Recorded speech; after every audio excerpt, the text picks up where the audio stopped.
Nora lunged at him with untamed fury. The lamp was already in motion, swinging toward Wu Bin's head with all the fury of her grief, when Nora saw her father's face on the television screen behind him. Dead. Murdered. And Wu Bin had known. You bastard. The scream tore from her throat as the lamp arced through the air. But before she could land a strike, Wu Bin disarmed her, effortlessly. One moment Nora was swinging the lamp with all her grief-fueled rage, and the next Wu Bin had twisted it from her grip and slammed her back against the wall. Not hard enough to hurt, but hard enough to trap. His forearm pressed across her collarbone, pinning her in place. His face was inches from hers, those cold dark eyes boring into her with an intensity that stole her breath. You must think your father is some sort of saint, he said, his voice low and lethal. Undeserving of death after all he's done. I'd say he got a rather comfortable death, all things considered. Nora's face contorted, shock, rage, disbelief warring across her features. The absurdity of his words, the casual cruelty, the way he spoke about her father's murder like it was a mercy. What kind of monster are you? The words tore from her throat, raw and broken. Wu Bin's jaw tightened. For just a flash, so brief she almost missed it, something flickered behind his eyes. Pain. Old and buried deep. But then it was gone, replaced by that impenetrable mask of ice. The kind that's letting you live, he said quietly. His voice dropped even lower, dangerous. But I can be so much more than that if I have to be. The threat hung between them, heavy and suffocating. But there was something else in his tone. Something that made Nora pause even through her grief. His voice wasn't just cold, it was pissed. Strained. Like he was holding something back with every ounce of control he possessed. Like her words had hit a nerve she didn't know existed.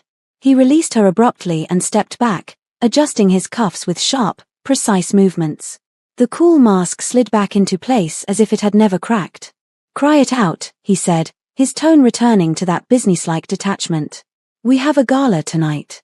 You need to look perfect. Then he walked out of the study, his footsteps measured and calm, leaving her standing there against the wall, gasping for air. He hadn't denied killing her father. But he hadn't confirmed it either. The ambiguity was somehow worse than either truth would have been.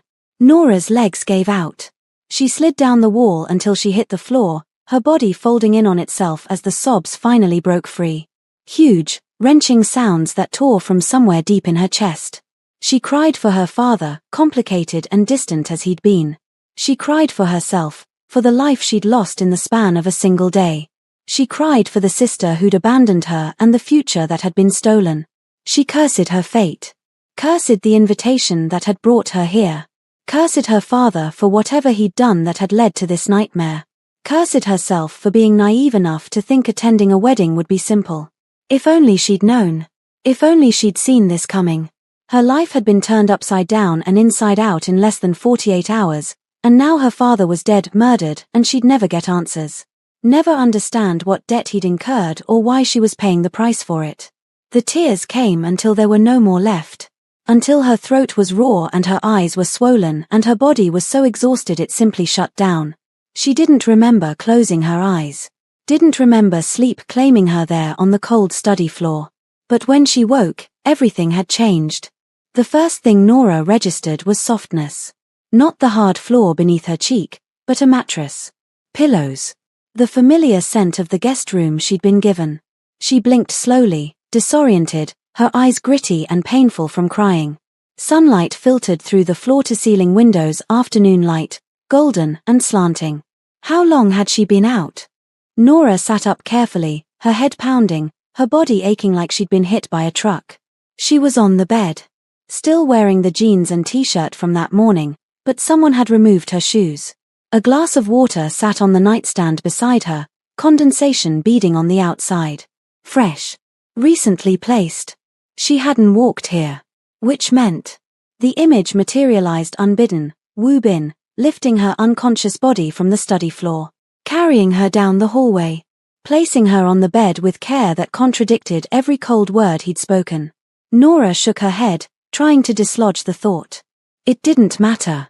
It couldn't matter. He was still a monster. Still her captor. Still possibly her father's murderer. The fact that he'd carried her to bed instead of leaving her on the floor didn't change anything. It doesn't, she told herself firmly, even as something uncomfortable twisted in her chest. A sharp knock at the door made her jump. "Mrs. Shin?" Minji's voice, professional and brisk. "May I come in?" Nora didn't answer, but the door opened anyway. Minji stepped inside, immaculate as always in her black pantsuit, tablet tucked under one arm. Her expression was neutral, but her eyes swept over Nora with something that might have been sympathy. "Might have been. Mr. Shin has instructed me to take you shopping," Minji said without preamble. "You'll need appropriate attire for tonight's gala. We have 3 hours." Nora stared at her, the words not quite penetrating the fog in her brain. "Shopping?" Her voice came out hoarse, barely recognizable. "Yes. There's a private boutique in Qingdamdong that. My father is dead." Nora cut her off, the words sharp and bitter. "He died less than 24 hours ago. And your boss wants me to go shopping?" Minji's expression didn't change. "I understand this is difficult." "Difficult?" Nora let out a laugh that sounded unhinged even to her own ears. "My father was murdered. And instead of letting me mourn, instead of giving me even a single day to process this, he's making me put on a dress and play pretend at some party." She stood, her hands shaking with renewed fury. Only a lunatic would do something like this. Only a complete psychopath.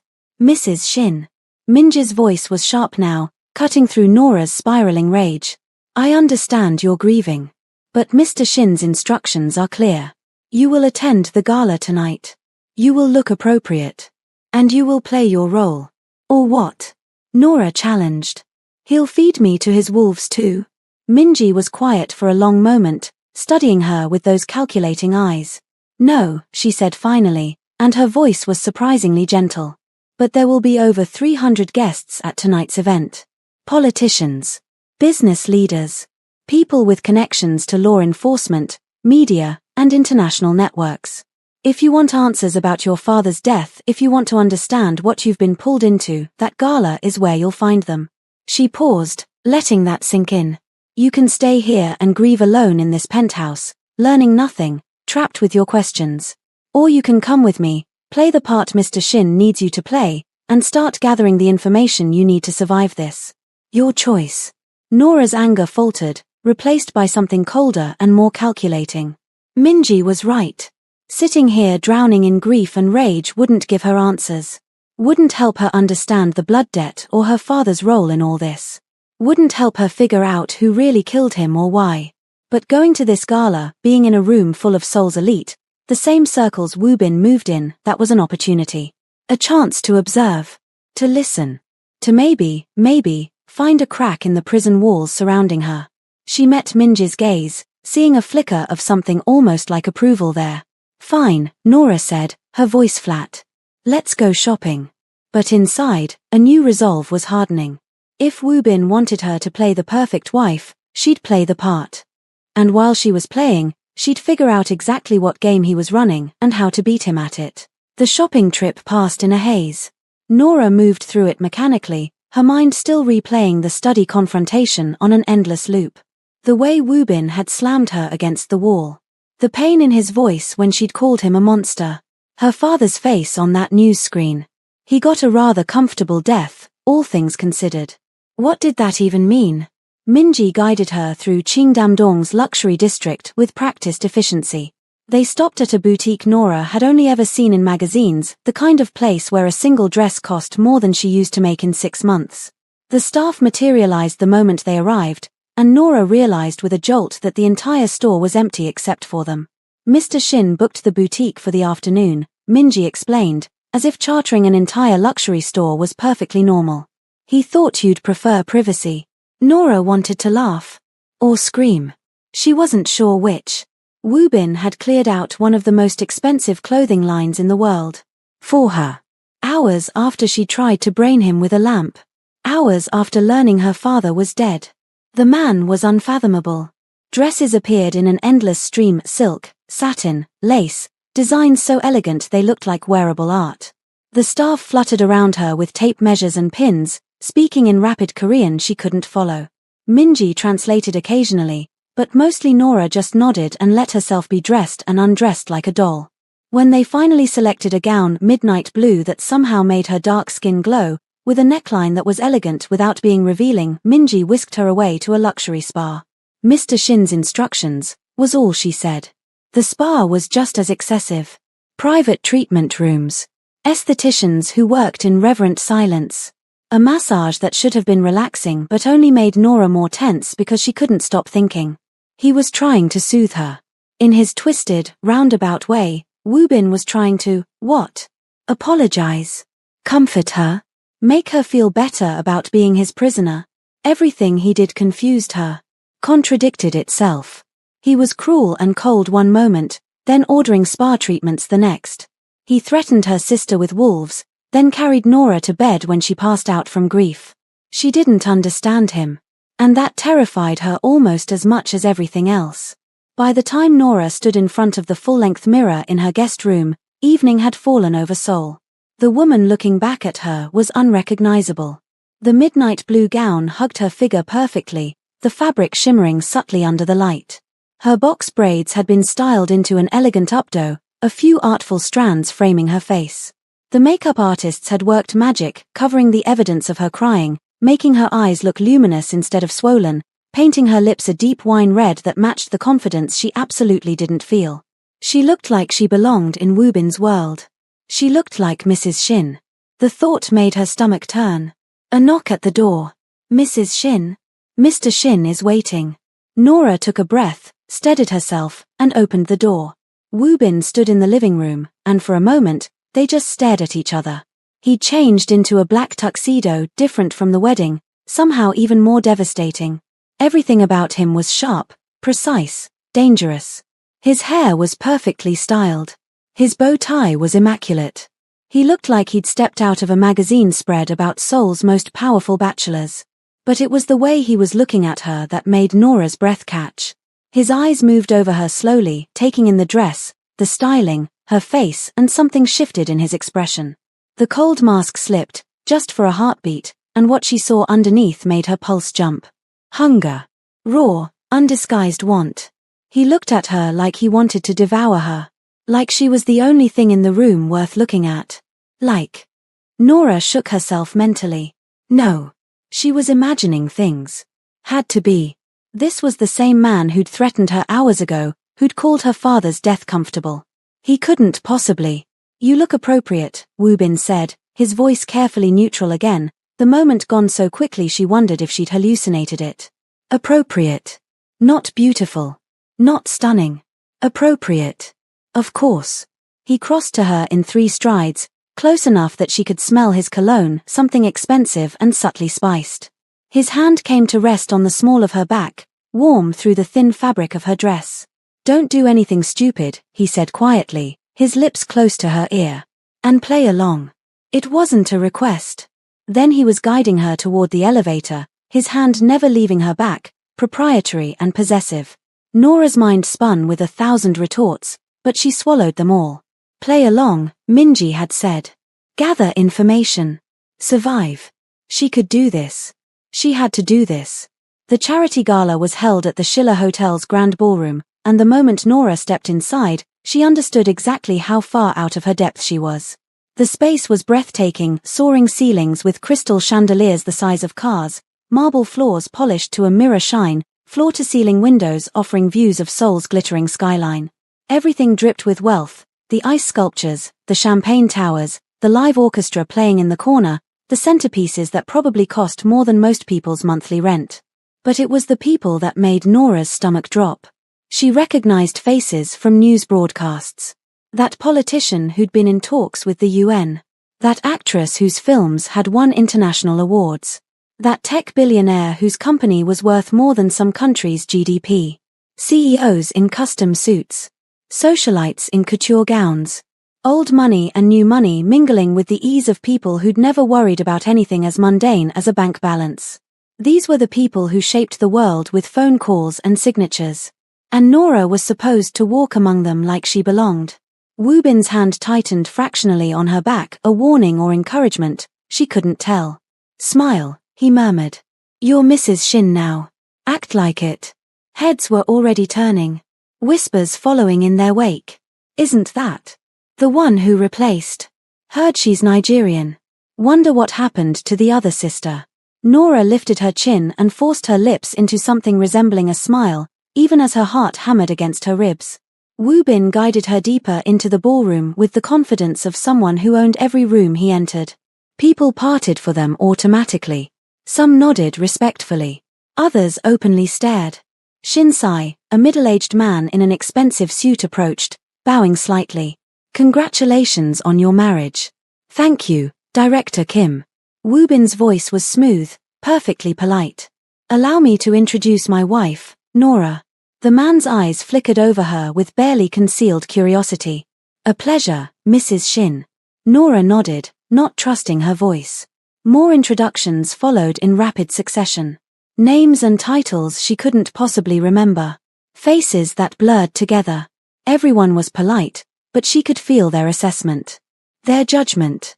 The foreign woman who'd somehow landed one of Seoul's most eligible bachelors. The replacement bride. The curiosity. It was suffocating. 20 minutes in, Wu Bin was drawn into a conversation with a group of older men, business associates, from the sound of it. Talk of mergers and acquisitions and market shares. His hand fell away from her back as he turned to engage fully with them. For the first time since arriving, Nora was alone. Well, not alone, surrounded by hundreds of people. But no longer under Wu Bin's direct supervision. This was her chance. She drifted away slowly, trying to look casual, like she was simply admiring the decor. Her eyes scanned the ballroom, looking for, what? She didn't even know. Information. Clues. Anything that might help her understand what she'd been dragged into. She made it to the edge of the ballroom, near a quieter corridor lined with what looked like private meeting rooms, when a voice stopped her cold. So you are the godforsaken foreign wench. Nora spun around. The woman standing before her was elderly, perhaps late 60s, but carried herself with the rigid posture of someone who'd never doubted her place in the world. She wore a deep burgundy gown that probably cost more than a car, with diamonds at her throat and wrists that caught the light like captured stars. Her hair was perfectly coiffed, her makeup flawless, her expression carved from ice. But it was her eyes that made Nora's blood run cold. They held such contempt. Such absolute, undisguised hatred. Nora stammered, confused, and suddenly very aware that people nearby were starting to notice the confrontation. Conversations were trailing off. Heads turning. I think you have the wrong person. The old woman's laugh was sharp and cutting. Oh, I have exactly the right person. You must be over the moon, mustn't you? Struck it rich with my son? My son. Oh God. This was Wu Bin's mother. Nora's mind raced. She hadn't seen any family at the wedding, not his mother, not anyone. Just Wu Bin, cold and alone at that altar. The crowd around them was growing. Curious faces. Whispered speculation.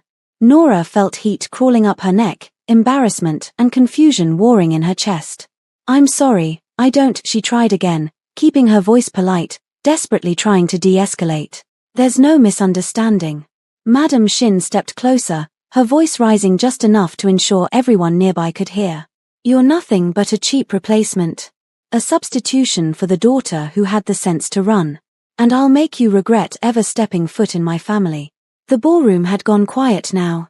Or maybe it just felt that way because all Nora could hear was the blood rushing in her ears.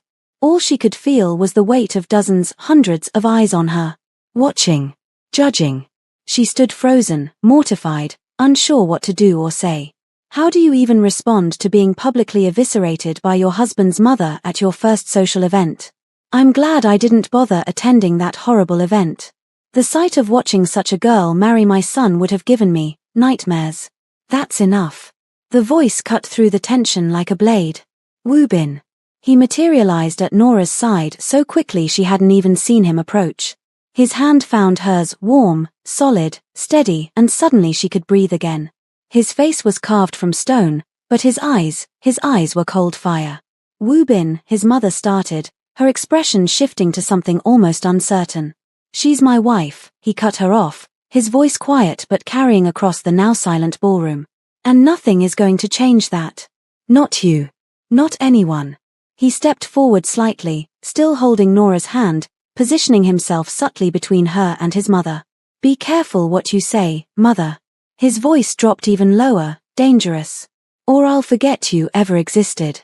The threat hung in the air, shocking in its directness. Madam Shin's mouth opened, then closed. Words seemed to stick in her throat. She looked between her son and Nora, and for the first time, something like shock crossed her features. As if she couldn't quite believe what she was hearing. That her son, was choosing this foreign woman over her. Standing against his own mother. For a girl he'd known less than 48 hours. She's my wife, Wu Bin repeated, and there was steel in his voice now. And I will not stand for disrespect toward her. From anyone. Is that understood?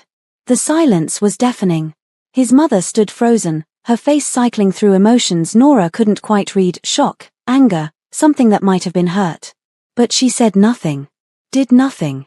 Just stared at her son like he'd become a stranger. Wu Bin turned to Nora, and his expression softened infinitesimally. We're done here. Let's go home. And then he was pulling her away, his hand never leaving hers, cutting through the crowd that parted like water around them. Nora's mind was spinning. What had just happened? Why had he defended her like that? Stood against his own mother in public, in front of Seoul's elite, for a woman he'd forced into marriage? After everything he'd done. After the threats. After possibly killing her father. After slamming her against a wall just hours ago.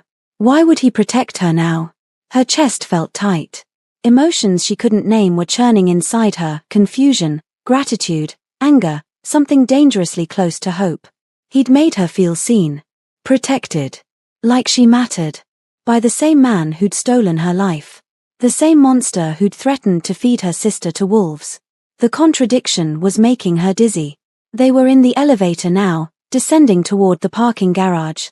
Wu Bin still held her hand, his thumb moving absently across her knuckles in a gesture that seemed unconscious. Nora opened her mouth. Closed it. Tried again. Why? Her voice came out rough. Why did you do that? Wu Bin didn't look at her. Just kept staring straight ahead at the elevator doors, his jaw tight. Do what? Defend me. Against your mother. In front of everyone. A muscle jumped in his jaw. Because you're my wife. I'm your prisoner. You're both. He finally turned to look at her, and the intensity in his eyes stole her breath. And what's mine stays protected. That includes you. The elevator doors opened. Wu Bin released her hand and walked toward the waiting car, leaving Nora standing there with a heart that wouldn't stop racing and thoughts that wouldn't stop spiraling. She felt protected by the monster who'd forced her into this cage. And she had no idea what that made her. That night, Nora lay in her bed staring at the ceiling, exhaustion pulling at her limbs but sleep refusing to come. Her mind was a storm of questions with no answers. The gala replayed in fragments: Wu Bin's mother's venom, the whispers of the crowd, the way he defended her without hesitation. His hand in hers, solid and steady. His words, what's mine stays protected. But what did that even mean? She was his prisoner. His substitute bride. A pawn in some revenge game she didn't understand. Yet he'd stood between her and his own mother like she was something worth protecting. The contradiction gnawed at her, relentless and confusing. And underneath it all, the question that wouldn't stop echoing: did he kill my father? If he had, why keep her alive? What purpose did she serve beyond being collateral, a living reminder of the Okonkwo family's sins? But if he hadn't, if someone else was responsible, then why wouldn't he just tell her? Why the evasions, the careful non-answers, the way he looked at her sometimes like he was fighting something inside himself? Wu Bin was elusive. Deliberately so. Like he had no intention of giving her the truth, for reasons beyond her comprehension. Nora rolled onto her side, frustration coiling tight in her chest. One thing seemed clear, though clearer with each passing hour.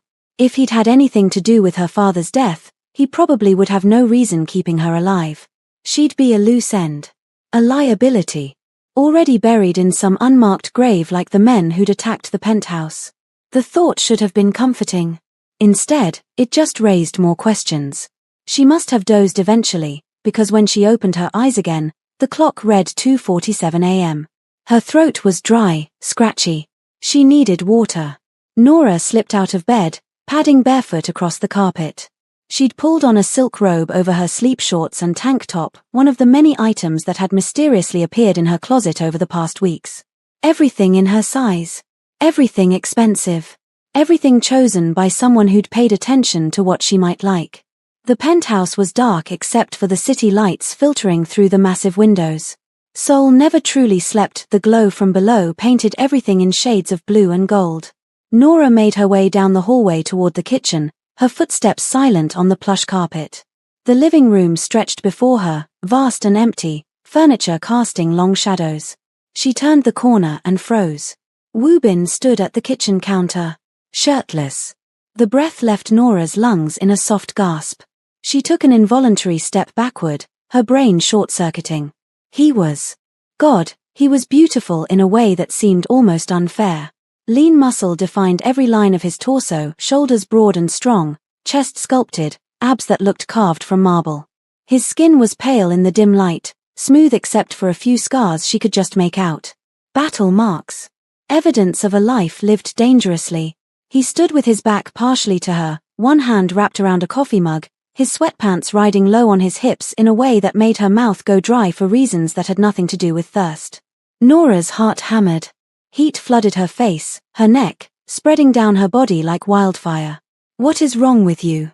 She thought desperately. This man is your captor. But her body wasn't listening to logic. It was responding to the sight of him with a visceral, undeniable reaction that terrified her. She tried to back away slowly, quietly, before he noticed. There's no need to do that. His voice cut through the silence. He hadn't turned, but somehow he knew she was there.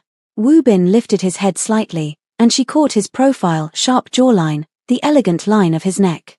I don't bite. The words should have been reassuring. Instead, they sent a shiver down her spine that had nothing to do with fear. He turned then, facing her fully, and the divine perfection of his body coming into full view made something wake inside Nora. Something deeper. A thirst she didn't know existed, had never felt before. It was like her brain had rewired itself in that moment, every synapse firing in a new direction. No, she told herself firmly. No, no, no. Woobin set down his mug and began walking toward her.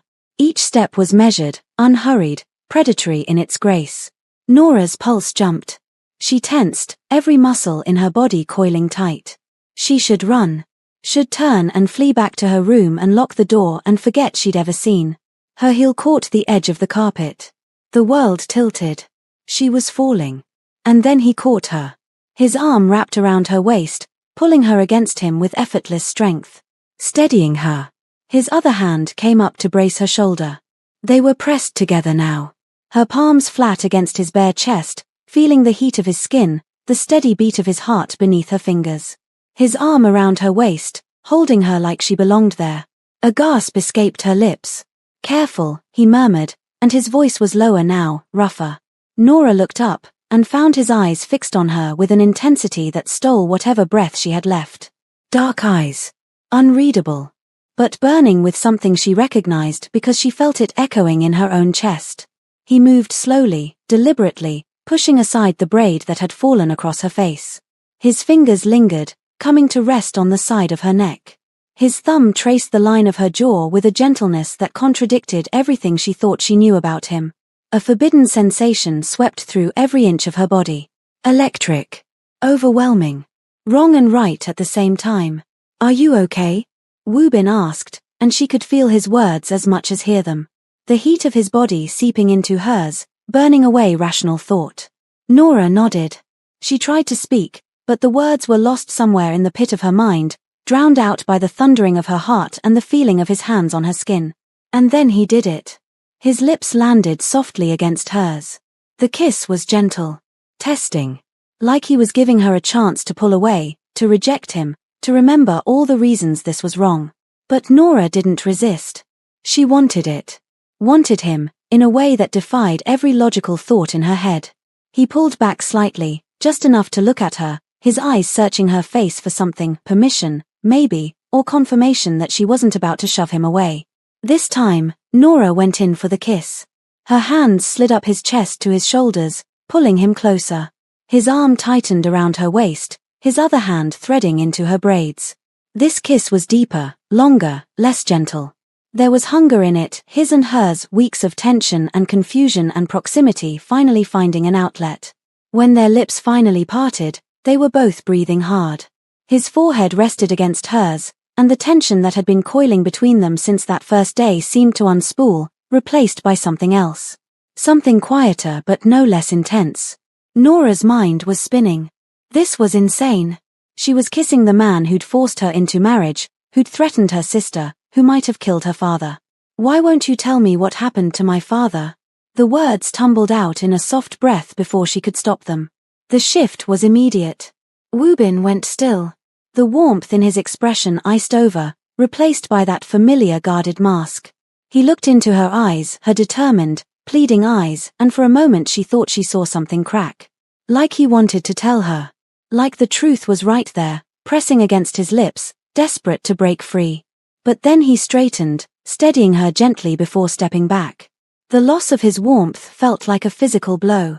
Woobin walked toward the counter, putting distance between them. Avoiding her gaze. Avoiding the question. He picked up his coffee mug, cradling it like a shield. "I just want to know." Nora's voice rose, frustration and hurt bleeding through. I need to understand." "And then what?" Woobin interrupted, finally turning to look at her. His expression was unreadable, but his voice was hard. "You learn the truth, and then what, Nora? What does it change?" "Everything," she said desperately. "It changes everything. It would do you no good to know." His tone was final. Dismissive. He moved toward the hallway, clearly intending to walk away, to end this conversation before it could go any further. "Wait," Nora started, taking a step toward him. But he was already gone, disappearing into the shadows of the corridor, leaving her standing alone in the kitchen. Nora stood there, chest heaving, a tangle of emotions she couldn't name churning inside her. Regret crashed over her in waves.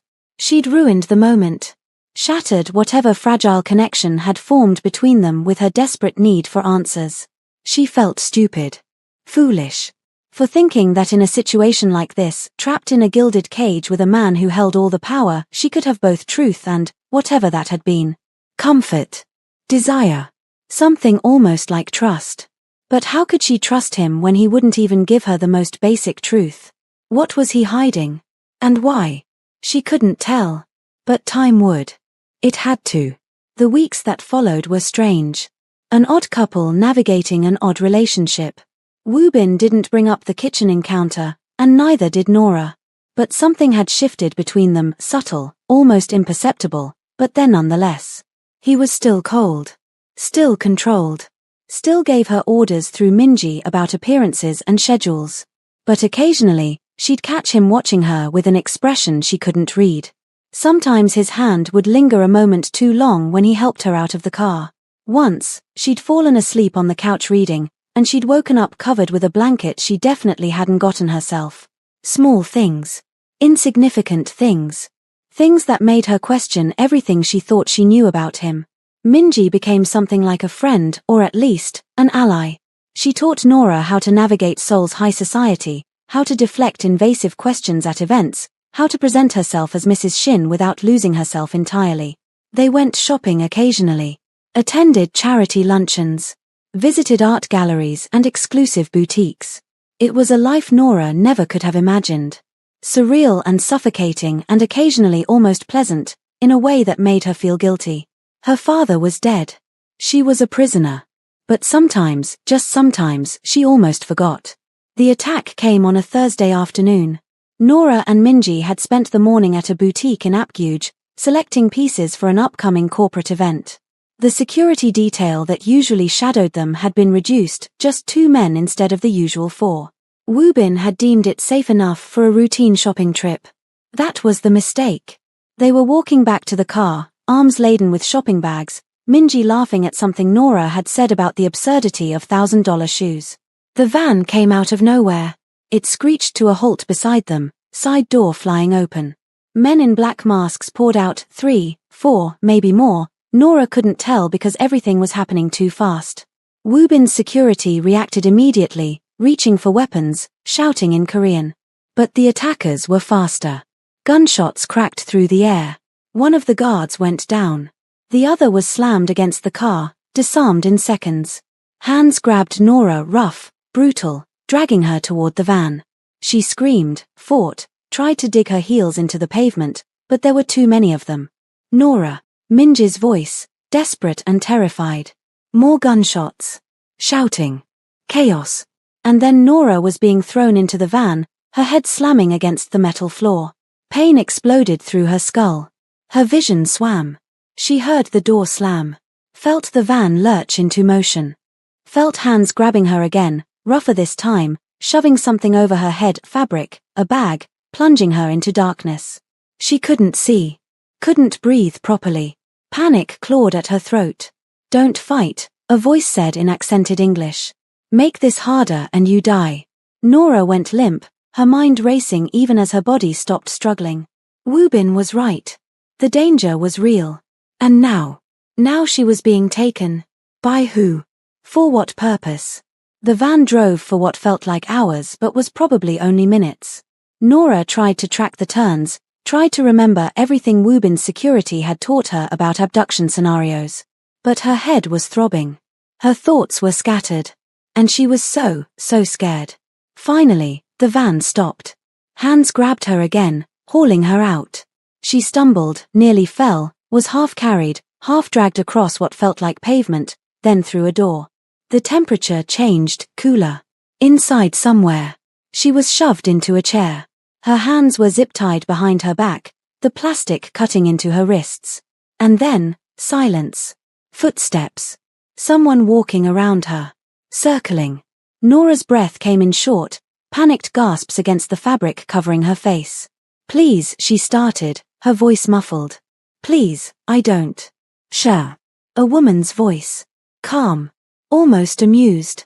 Fingers touched the bag over Nora's head. Slowly, deliberately, the fabric was lifted away. Light flooded Nora's vision. She blinked rapidly, trying to focus, trying to see. And then the world stopped. Because standing in front of her, arms crossed, expression cold and calculating, was a woman she'd known her entire life. A woman she'd trusted. Loved. Mourned. Hello, sister, Zara said, her voice carrying that unmistakable lilt Nora had grown up hearing. The voice that used to comfort her when they were children. The voice that had disappeared from her life 3 years ago. Zara looked different, thinner, sharper, her hair cut into a sleek bob instead of the long curls Nora remembered.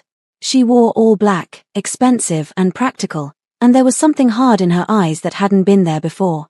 Or maybe it had always been there, and Nora had just been too naive to see it. Zara, Nora's voice cracked, disbelief and hope and betrayal crashing together. You're alive. Oh my God, you're alive and well, Zara finished, uncrossing her arms and taking a step closer. Miss me? There was no warmth in the question. No relief at seeing her sister again. Just cold, calculating assessment. Nora's stomach dropped as the truth began to crystallize, terrible and undeniable. You did this, she whispered. The wedding. The kidnapping. You planned this. Zara's smile was sharp as a knife. Finally catching on, little sister. I was starting to worry you'd be too stupid to figure it out. What will Zara do to Nora? Can Woobin save her in time? Drop your theories in the comments below. Don't forget to like and subscribe for part 3 where all the secrets finally come out. You won't want to miss what happens next. Hit that notification bell so you never miss an upload.